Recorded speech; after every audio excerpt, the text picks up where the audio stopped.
Headlines आप जान चुके हैं। खबर दें आपको, Pak Bharat director general military operation का राब्ता आज होगा। 10 मई के सीज फायर फैसले की तफसीलात पर गौर किया जाएगा। जराये के मुताबिक Pak Bharat director general military operation hotline पर 11:30 बजे राब्ता करेंगे। पाक भारत बराह रास्त मुज़ाकरात किसी तीसरे मुल्क में होंगे। बराह रास्त मुज़ाकरात सऊदी अरब में हो सकते हैं। दोनों ममालिक के सिफारती और नेशनल सिक्योरिटी एडवाइजर राब्तों में मुज़ाकरात का वक्त और मकाम तय करेंगे। Pak Bharat director general military operation का राब्ता आज होने जा रहा है। 10 मई के सीज फायर फैसले की तफसीलात पर गौर किया जाएगा। जराये के मुताबिक Pak Bharat director general military operation hotline पर 11:30 बजे राब्ता करेंगे। पाक भारत बराह रास्त मुज़ाकरात किसी तीसरे मुल्क में होंगे। बराह रास्त मुज़ाकरात सऊदी अरब में हो सकते हैं। दोनों ममालिक के सिफारती और नेशनल सिक्योरिटी एडवाइजर्स राब्तों में मुज़ाकरात का वक्त और मकाम तय करेंगे। Pak Bharat director general military operation का राब्ता आज होगा। यही कहा जा रहा था सीज फायर के बाद के मुज़ाकरात जो है 12 मई को होंगे, और अब ये देखना है कि Pak Bharat director general military operations का राब्ता आज होने जा रहा है।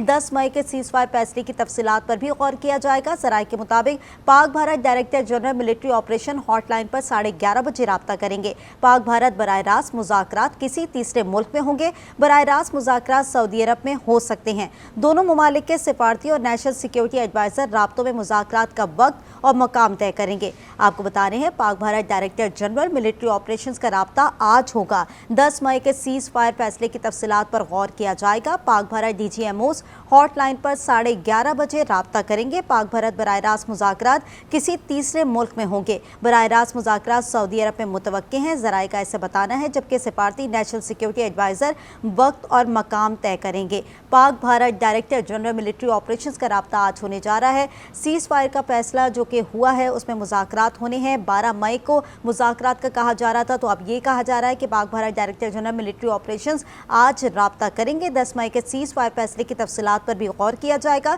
जराये के मुताबिक Pak Bharat director general military operation hotline पर 11:30 बजे राब्ता करेंगे। पाक भारत बराह रास्त मुज़ाकरात किसी तीसरे मुल्क में होंगे, ऐसा बताना है जराये का। जबकि जराये ये भी बताते हैं कि बराह रास्त मुज़ाकरात सऊदी अरब में भी हो सकते हैं। दोनों ममालिक के सिफारती और नेशनल सिक्योरिटी एडवाइजर राब्तों में मुज़ाकरात का वक्त और मकाम तय करेंगे। आपको बताते चलें कि पाक भारत कशीदगी के पेश नज़र सीज फायर का कहा जा रहा है दोनों मुल्कों की जानिब से, और ये तय हो चुका है। और उसके बाद अब 12 मई को ये आज तय होना है कि कहाँ होने जा रहे हैं मुज़ाकरात। इसी पर बात करने के लिए हमारे साथ मौजूद है bureau chief Islamabad Tariq Chaudhary. Tariq Chaudhary, Pak Bharat director general military operations का राब्ता आज होने जा रहा है। 10 मई के सीज फायर फैसले की तफसीलात पर गौर किया जाएगा, साथ मकाम और वक्त का भी तयन होगा। क्या समझ रहे, क्या जरा बताते हैं? जी, DGMOs के दरमियान पहला राब्ता 10 मई की सपहर को हुआ था, जिसके बाद जब इंटरनेशनल पावर्स की इंटरवेंशन और सालसी के जरिए दोनों मुल्कों के दरमियान सीज फायर हुआ, और ये सीज फायर आज यानी 12 मई तक था, जिसके बाद बाकी तफसीलात तय होनी थी। तो आज दोपहर जो है किसी वक्त 11:30 बजे मतवक्को है कि दोनों मुल्कों के DGMOs जो हैं, पाकिस्तान के DGMO काशिफ अब्दुल्ला है, मेजर जनरल काशिफ अब्दुल्ला, और जबकि इंडिया के जो DGMO है उनका नाम मेजर जनरल राजीव गाय है।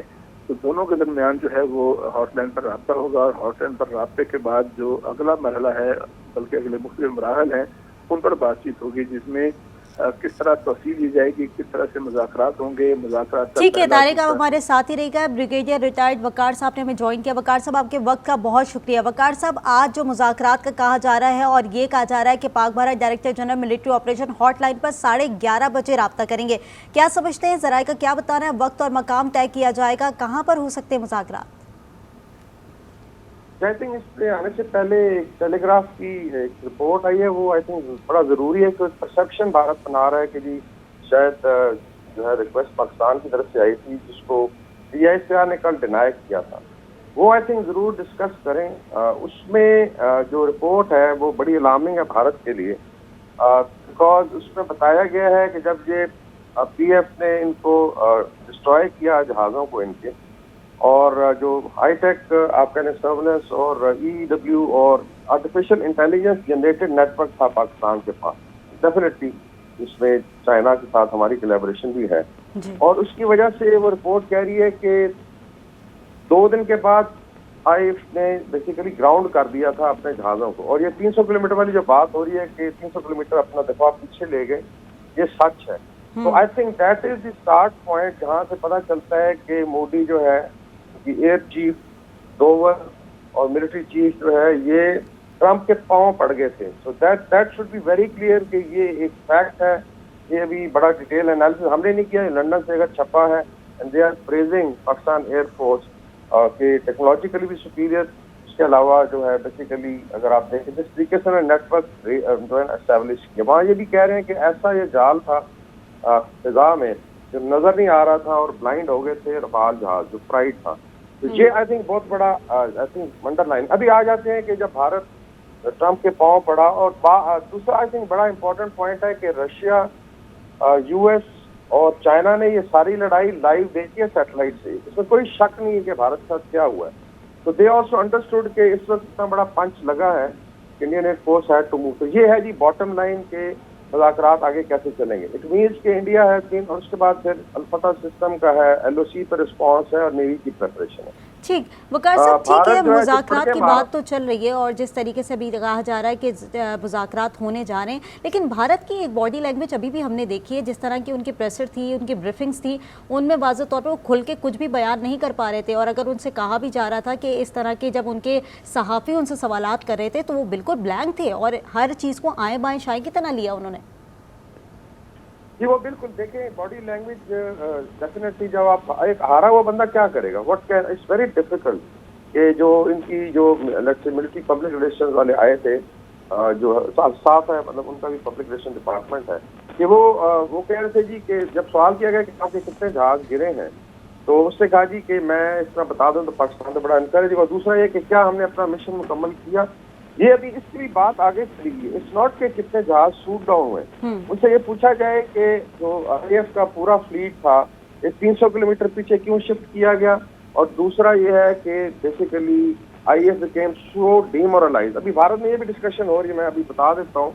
अभी उनका एक प्रोग्राम है, अभी करती है खातून पब्लिक के नाम से, उसमें बड़े बड़े सीनियर बंदे बैठे हुए थे कि बाद में ये भी कैलकुलेट हुआ कि अगर एयरफोर्स इनकी सुपरमेसी तो क्या बिल्कुल डाउनग्रेड हो गई है, तो ग्राउंड ऑपरेशन जब शुरू होगा या नेवी का, तो हम तो बिल्कुल फारिग हो जाएंगे। तो मेरे ख्याल में जब पाकिस्तान ने कहा कि इसके बाद हम हाई वैल्यू टारगेट्स हिट करेंगे, तो शायद भारत को पता था इनकी मिलिट्री कैपेबिलिटी अगले 2 दिन में बिल्कुल आप कहें 50% से आ जाएगी, और पाकिस्तान ने भी 10% भी डिस्प्ले नहीं किया। तो उसमें कोई शक नहीं है। देखें ये भारत का मीडिया जो है, और कई दफ़ा हमारे माशाल्लाह यहाँ पे बड़े मेहरबान है, बिकॉज मार्शली उलूम के ताने देते रहे हमारी फोर्सेज को, और आज इन्हें शर्म आनी चाहिए कि जब लड़ाई में, जो उससे पहले भी ये कार्य थे लेकिन अभी हम वो डिस्कस नहीं करते because like to have unity. लेकिन ये प्रूवन है कि इस वक्त अल्लाह के फजल से पीएफ इज, लोग कह रहे हैं अल्लाह के फजल से किंग ऑफ द स्काई, बिल्कुल ऐसे, इसमें कोई डाउट। तो यहाँ से this is the start point जिस पे बातचीत होगी। साथ में पाकिस्तान नोज इट, हमारे डीजीएमओ को भी पता है, भारत के डीजीएमओ को भी पता है कि दोनों फोर्सेज कहाँ खड़ी। आप अरब मीडिया हम टर्की में है, यहाँ देख लें, तो सेलिब्रेशन है। आज मुस्लिम उम्मा पूरी यूनाइटेड है बिहाइंड पाकिस्तान, और अल्लाह के इसमें अवाम की सपोर्ट, इसमें लीडरशिप की आई थिंक बड़ा रोल है। चाहे चीफ ऑफ आर्मी स्टाफ है, चीफ ऑफ एयर स्टाफ है, जॉइंट सर्विसेज चीफ है, नेवल चीफ है, और फिर हमारे ऑपरेशनल कमांडर्स हैं। आपने बॉडी लैंग्वेज देखी है।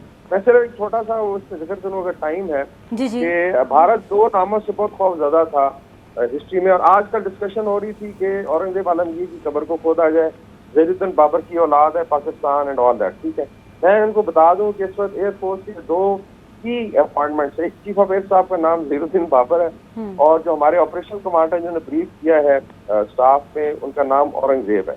तो these 2 name will keep you haunting for another 300 years। तो यहाँ पे भारत आ गया है। मेरे ख्याल मोदी ने बहुत बड़ी, सॉरी टू से, चवल मारी कि जो भी उसका एक ऑरा था, चलो एक रोक तो था कि जी पावर है, फलाना है, रफाल आ गए, इसको अपना रखते खामोशी। बांग्लादेश के एक एयर वाइस मार्शल का आप आर्टिकल पढ़े, वो कह रहे हैं कि आप कभी भी डिस्प्ले नहीं करते डेमोन्स्ट्रेशन के लिए मिलिट्री पावर का, आप इस्तेमाल करते हैं। भारत ने अपने इसको डेमोन्स्ट्रेट किया और पाकिस्तान ने फिर इसको यूज किया है। एंड आई थिंक यहाँ पे this is the starting point. ये इंशाल्लाह पाकिस्तान मिलिट्री अनडिस्प्यूटेड आप कह लें डोमिनेंट पावर है साउथ एशिया में, और सारी दुनिया इसको देख रही है, अप्रिशिएट कर रही है। यहाँ से अभी आगे भारत जो है वो टामक तो यहाँ मारता रहेगा। वो कहेगा जी कि हम सीज फायर जो है अभी तक जो है, मोदी साहब ने कह दिया गोली चलेगी तो हम गोला चलाएंगे। भाई अभी तो आपके जहाज 300 किलोमीटर पीछे चले गए हैं, फॉरवर्ड बेसिस पे रनवेज आपके डिस्ट्रॉय हो चुके हैं, आपके डिफेंस सिस्टम में इतने बड़े बड़े गैप्स क्रिएट हो गए, तो कौन सा गोला चलाएंगे, चला लें फिर। That's why Pakistan said it DIS पे आने आई थिंक कि आप आ जाए फिर दूसरा राउंड खेल लेते हैं, बिकॉज सक्कत नहीं है इस वक्त। और मेरे ख्याल में मैं एक प्रेडिक्शन करता हूँ अल्लाह की वजह से अगले 10 साल तक अल्लाह के से कोई थ्रेट नहीं है। और यहाँ पे इस आई थिंक हायर प्लेटफॉर्म से पाकिस्तान बात करेगा और आगे जो भी चीज़ है, मेरे ख्याल में 3 चीज़ें बड़ी इंपॉर्टेंट है। नंबर 1 इज कि कश्मीर का एक टाइम फ्रेम सोल्यूशन होना चाहिए। Number 2, Indus water treaty should be brought to old, जो जहाँ पे हमने एग्री किया था, और जो वायलेशन की है भारत में पहले भी, चाहे बघियार है, चाहे किशन गंगा है, उनको रिमूव किया जाए। And number 3, Bharat should understand Pakistan is an entity इंशाल्लाह और विल एग्जिस्ट, और पैरिटी में अभी बात होगी, ठीक है। हमें भी अभी शिमला माहदा वगैरह नहीं चाहिए, अभी 1 to 1 बात होगी, या फिर इवन सिक्योरिटी काउंसिल इस चीज़ की गारंटी दे कि ये जो बढ़ के मारता है हर दफा ये आइंदा नहीं होगा। तो जहाँ से आई थिंक चीज़ें आगे चलेंगी, कहाँ पे होता है, आप रशिया में करा लें, आप किसी अरब कंट्री में करा लें, आप वेस्ट में करा लें, वी आर रेडी। बिल्कुल वकार साहब, और खौफ जो है वो उनके चेहरे पे वाज़ेह तौर पर दिख भी रहा था, और जिस तरह की उनकी तरफ से प्रेस ब्रीफिंग दी गई है उसमें भी तमाम तर चीज़ें दिख रही थी कि कौन हारा कौन जीता, किसके चेहरे पे क्या चीज़ें जो है शाया हो रही है, वो सब दिखाई दे रही थी। हमारे साथ ब्यूरो चीफ इस्लामाबाद तारिक चौधरी मौजूद है, वो आपसे सवाल करना चाहेंगे। जी तारिक। जी ब्रिगेड साहब, आपने बड़ी तफसील से ये सारा जो सिनेरियो है आगे का बताया, लेकिन बुनियादी सवाल ये है कि जो इतनी बड़ी हजीमत हुई है इंडिया की, एक मिलिट्री शिकस्त हुई है पूरी तरह, अब इंडिया के पास जो है वो जो हेडमिनिस्ट्रिक उनका एक अप्रोच था वो तो खत्म हो गई। अब उनके पास क्या रास्ते हैं, वो क्या जो है अपने अवाम को बेचेंगे, क्या वो दिखाएंगे अपने अवाम को, उनके पास क्या चीज़ है? जैसे अगर तो आप गोदी मीडिया को देखें या जो इनके डिफेंस एनालिस्ट है, दे विल कंटिन्यू डूइंग, लेकिन वो इतना डीप बंक हो चुका है। देखें बेसिकली तो ये गोदी मीडिया था ना, अंबानी, अडानी का और मोदी का और ग्लोबल का, उसमें ये है कि अभी इंडिया से आवाजें उठी। अभी ये मैं प्रोग्राम देख रहा था, आई वाज सरप्राइज कि उसमें एक इनके डिफेंस एनालिस्ट कह रही थी कि ये फिक्शन है, मतलब टेलीग्राफ। अच्छा मजे की बात वो कह रहे हैं कि चाइना ने पैसा लगाया कि टेलीग्राफ में आर्टिकल छपे, यानी लंदन के एक अखबार में जिनकी दुश्मनी है, and they are praising China and Pakistan for defence collaboration और जो नेटवर्क है। तो I think it's a defeated mentality. ये अपनी सॉरी टू से बकवास करते रहेंगे और भारतीय आवाम जो है उसको, लेकिन I think they can do it for I would से फ्यू मोर डेज। बात यह है कि अगर आपके ख्याल में इंटरनेट एक्सेस नहीं है भारत में लोगों को, अरबों लोग इसको इस्तेमाल करते हैं, कम से कम 70-80 करोड़ लोगों के पास है। इस प्रोग्राम की जो मैं देखता व्यूअरशिप जो है विद इन आवर जो है 1.2 मिलियन थी, तो 12 लाख लोगों ने तो सुना। तो now it is very clear and she was saying, जो इनकी अपना कंडक्ट कर रही थी, कि वाज दिस द रीजन जो झटका मिला है कि आप भाग के गए, तो वो कहते जी साफ है। अभी इट्स वेरी डिफिकल्ट। देखिए शिकस्त के कहते हैं, शिकस्त जो है ना, डिफीट इज एन ऑर्फन, और विक्ट्री के बहुत ज्यादा लॉट ऑफ सन, ठीक है, इस तरह का वो है। दूसरा आई थिंक जो भारत का सबसे बड़ा आई थिंक आई वुड से एक ब्लेसिंग हुई है भारत के लोगों के लिए कि गोदी मीडिया एंड मूडी ने और आरएसएस ने जो एक आप कह लें शिकंजे में जकड़ा हुआ था, वो आई थिंक आहिस्ता से शिकंजा लूजन होगा। अभी कल राहुल गांधी ने स्पीच की और फिर आई थिंक इजाजत देनी पड़ी वरना उसकी आवाज को बंद कर दें। उसने एक आई थिंक एक बड़ा इंटरेस्टिंग फिक्रा कहा, ऑल्दो ही सेड कि चाइना पाकिस्तान मिलकर से कहा, आपको पता है कि सामने जो पावर खड़ी है कि कितनी पावरफुल है और आपके साथ हुआ क्या है। तो आई एम श्योर जो आई थिंक सीनियर वॉइसेज हैं वो आएगी। It will start the downfall of RSS in India, because अभी उनके पास पाँव रखने की जगह नहीं है। और भारत में जो भी है एक देखें रिस्पॉन्स आता है, अवाम इतनी बेवकूफ़ भी नहीं है, दे आर इंटेलिजेंट पीपल, और हमें बड़ी हमदर्दी है उनके साथ। इंडिया में अभी मेरी असेसमेंट है कि चाहे वो ऑक्युपाइड कश्मीर हो, यहाँ पे लूजन होगी ग्रिप, चाहे ये बेसिकली इंडियन पंजाब हो, जहाँ से ऑलरेडी आवाज़ें आ रही थी कि आप ये पंजाब में लड़ाई ना करें, आप इसको ले जाएं, मतलब इंडियन पंजाब, कि आप राजस्थान गुजरात ले जाएं अपने बिजनेसमैनों के पास, and then it will be North East जहाँ पे already you know it's almost civil war, फिर साउथ इंडिया। ये बड़े डिफरेंट जोन हैं, वो ऑलरेडी डिसकनेक्टेड थे। एम.के. स्टालिन का आप देखें तमिलनाडु से, केरला के मुसलमान हैं, इस तरीके से वेस्ट बंगाल है। अभी आई थिंक जो हिंदी बेल्ट है जहाँ पे नित्यानाथ वगैरह जुल्म कर रहे हैं, लाइक उत्तर प्रदेश है, राजस्थान है, मध्य प्रदेश है, फिर आप उत्तराखंड चले जाएँ, हिमाचल, और किसी हद तक बिहार और जो अपना ये वाले इलाके हैं यहाँ पे, या छत्तीसगढ़, यहाँ पे आई थिंक जो होल्ड है ये भी लूजन होगा। और मेरे ख्याल में इंशाल्लाह मोदी का डाउनफॉल शुरू होगा। और may be Pakistan has helped the entire international community कि आपने पीस को रीस्टैब्लिश किया, आपने अपनी न्यूक्लियर डिटरेंस को रीस्टैब्लिश, और ये आई थिंक कल एवीएम औरंगजेब ने जिक्र किया जो टास्क किया गया था to reestablish the deterrence and dominate the skies, तो अल्लाह ने आई थिंक बड़ी मदद की। फिर आई थिंक इसमें एक बहुत बड़ा रोल रहा है लीडरशिप का, तो I think we should not miss it कि इसमें आपने देखा है जिस तरीके से लड़ाई, जिस तरीके से एक इंफॉर्मेशन वॉर हुई, जिस तरीके से पोस्टरिंग हुई, सन नेवी की जी एयरक्राफ्ट कैरियर आ रहा है, कि इसमें अपने you not got to have steel nerve, चाहे आर्मी चीफ है, एयर चीफ है, नेवल चीफ हैं, चेयरमैन जो है, जो फिर पोलिटिकल लीडरशिप को I think we should give credit, जिन्होंने फिर फाइनल डिसीजन दिए कि, और फिर आ जाती है अवाम, chemistry of people and the military. आपने खुद देखा, बार बार मैं जिक्र करता हूँ, वो एक तस्वीर, दो तस्वीरें बड़ी इंपॉर्टेंट है। एक वो लड़का जो रेंजर साथ मिल के शूट डाउन कर रहा है इजरायली ड्रोन्स को, I would say Israeli drones को, and then there is a picture जहाँ पे गांव के लोग बैठे हुए हैं और फतह 1 मिसाइल फायर हो रहा है। अभी this is not a joke, ये लाइट चीज नहीं है, बल्कि किसी ने लाइट कमेंट दिया कि नंबरदार चक नंबर 303 इमाम बख्श ने अपनी निगरानी में फायर कराया missile. Just imagine the kind of narrative जो दुनिया देख रही है। हैरान है कि यार इधर फायर हो रहा है, आपके ड्रोन्स गिर रहे हैं और लोग उठा के मोटरसाइकिलों पे फिर रहे हैं। तो this is the kind of chemistry जो आई थिंक 65 के बाद फिर हमें नजर आई।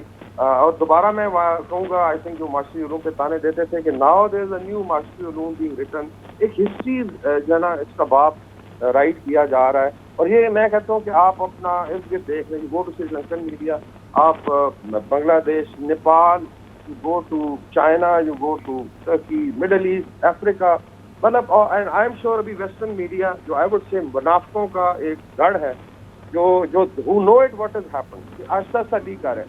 doesn't US सैटेलाइट और बरतानिया को नहीं पता फ्रांस को हमारे साथ क्या हुआ है, क्योंकि इनके एलाई जो थे हमें ताने देते हैं चाइना के जो हमारा आयरन ब्रदर है, बट क्या कोलैबोरेशन नहीं थी आपकी इसराइल की? क्या इसराइल के ऑपरेटर्स नहीं आए हुए थे तमाम एयर बेसिस पे? हमें पता है ऑक्युपाइड कश्मीर में थे। क्या लेट्स से अगर साइंस टेक्नोलॉजी और फ्रांस के इंजीनियर वो नहीं आए हुए थे?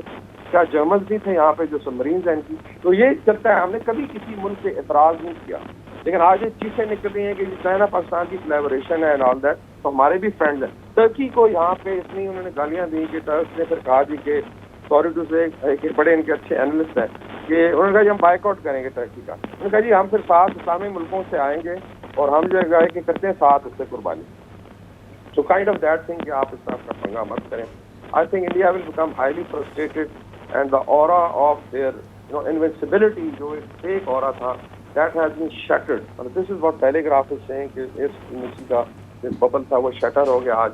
और अल्लाह ने आई थिंक इतना करम किया है। मैं को आई थिंक बात कहूँगा, somebody said कि 2 साल पहले यही मुल्क जिसको कहते डिफॉल्ट हो जाएगा, ये 3rd क्लास है, इसकी टैक्स देता है एंड ऑल दैट, और जी मिलिट्री पे क्वेश्चन मार्क था, ये हो रहा है वो हो रहा है। आज अल्लाह के फजल से यही वो जो कौम है, ना सिर्फ इकोनॉमिक आई थिंक स्टेबिलिटी आई है, बल्कि आई थिंक अल्लाह ने मिलिट्री प्रोग्रेस में एक डिस्प्ले किया दुनिया के सामने। बिल्कुल वकार साहब, इसी तरीके से है और अल्लाह ताला ने सुरखरू किया। अल्लाह ताला ने तमाम तर हर महाज पर जो है वो कामयाबियाँ नसीब की हैं।